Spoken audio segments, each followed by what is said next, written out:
Now, close is so far of an underestimate. Oh my goodness!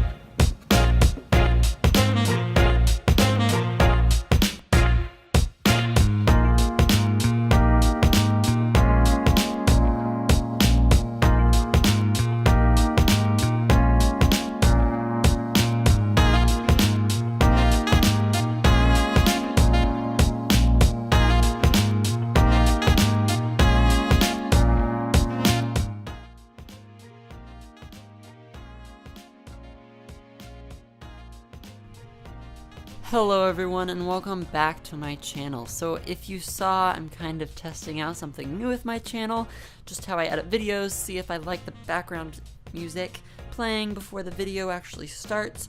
So if you do enjoy this new format, make sure to comment in the comment section below.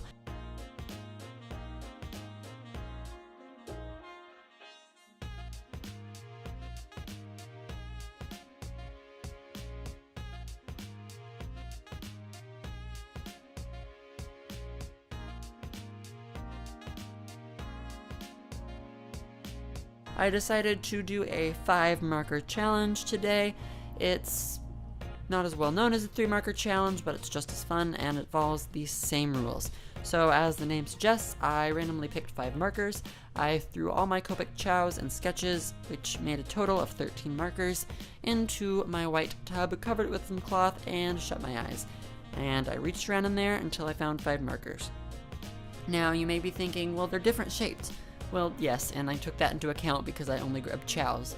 But I recently bought a lot of new chow markers and I wanted to test them out, so I figured what better way to choose a random 5 out of the 7. So I picked 5 colors that were from, that sounded weird. So I picked 5 colors that were from a 6-pack of skin tones that I purchased off Michael's on sale, and the other color that I got was this blue color that I just purchased, a B97, which wasn't too happy about picking it because it was really dark, but I mean I did want to use it because it was new. Also, along with that, the copper marker that I drew was also very dark. It does have a similar marker that came in the skin tone set that blends with it, but none of the markers I drew blended along with it, so that was kind of an outlier with the blue marker. Now, you may be thinking this is a 6 marker challenge because I used the colorless blender, but I don't count the colorless blender as breaking the rules. When I think of a marker challenge, I think of only 3 or 5 or 1, depending on how many markers you state, of color challenge. So you can use only those markers for color, but if you want to manipulate them in any way, you can do that too. So I did use another marker. I mean, I could have really gone out of my way and used a brush and some rubbing alcohol to do the same thing, but I just figured I'd use the marker. So I don't think I broke the rules, and I also did fine lining and I went in with a white gel pen, so I broke a lot of rules if I did. So I did this light skin tone because that T rose, E00, and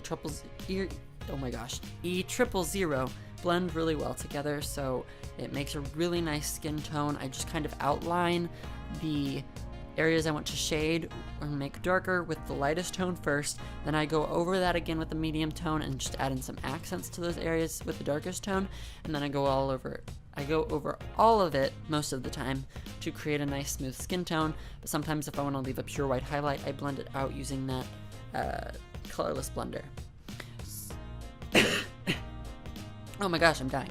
So I went in with that T Rose and added some blush, trying to make her look a little more alive, and I just kept her skin tone very simple, very smooth, and the lips pale along with the skin tone. So talking a little bit about the piece, I did kind of experiment with a different style. It's not too different from my regular style, but it is a little bit. The features are a little simpler, I'd say, and the proportions are a little more realistic. When I did other pieces, the faces were way longer, and the proportions were way off. Needless to say, this is not proportionally accurate at all. The eyes are humongous, but it's a different style from what I'm used to, and you can really tell that in the hair. When I draw hair, I usually draw sections of it, and this time I just drew one big mass of hair, which I colored in with that copper Copic color. Wow, say that 5 times fast. And then right now I'm going in on that vest and adding in some stripes and just some texture with the blue. I did use a reference image for this photo. I wanted to do something kind of like vintage inspired. So I found this picture online. In the reference photo, she was wearing like a white vest thing and sunglasses, so I did change it up. You don't have to copy a reference detail for detail if you don't want to. You can just take some inspiration from it, and that's what I did here. And then I found a reference image for some vintage hairstyles and figured out that I should add bangs to it to give it that effect. So that's exactly what I did here. I usually don't incorporate bangs in my pieces. This is actually the first time I've ever drawn bangs, so that was interesting. I couldn't do the usual hairline that I usually do, so it was a bit of a learning curve, but I don't think it looked awful. And then right now I'm going in with that hair with that light copper color. Not light, that's dark. Oh my gosh. Dark copper Copic color. Done. Okay, and I also did that with the eyebrows too, and I tried to blend it with the E00 because it's the closest I had. Now, close is so far of an underestimate. Oh my goodness! Close is an understatement. Moving on. So I decided not to use it when blending out the highlights in the hair just because it didn't work, but I left it in the eyebrows. And then also with this character, I forgot to say this, but I added these pearls on her neck and her ears, that's the word, to give it that vintage feel. I don't know why, but pearls just seem vintage to me. And then I added some blue into her eyes just to tie into that shirt. Now for the circle background, I originally wanted to do it just straight blue, but I decided against it because it was too much blue when her shirt was already pretty saturated with that color. So I did a gradient from the T-rose to the E00 to... No, from the T-rose to the E000 to white using the colorless blender. And it added a nice effect. It was like this warm sunsetty background. And then later I just go in with a white gel pen and add some details to finish out the piece. That's about it for today's video. I hope you guys enjoyed. Make sure to subscribe to my channel and hit that notification bell so you don't miss a future video. Make sure to like this video and comment in the comment section below if you want to suggest future video ideas or you just want to chat. I'll see you guys next time. Bye.